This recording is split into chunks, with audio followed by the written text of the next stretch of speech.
হাজার গানের মাঝে একটি গান যদি আল্লাহর কাছে প্রিয় হয়,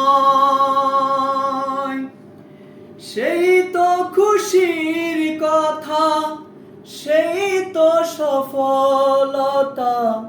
চাওয়া পাওয়া আর কিছু নয়, চাওয়া পাওয়া আর কিছু নয়। হাজার গানের মাঝে একটি গান যদি আল্লাহর কাছে প্রিয় হয়, সেই তো খুশির কথা, সেই তো সফল।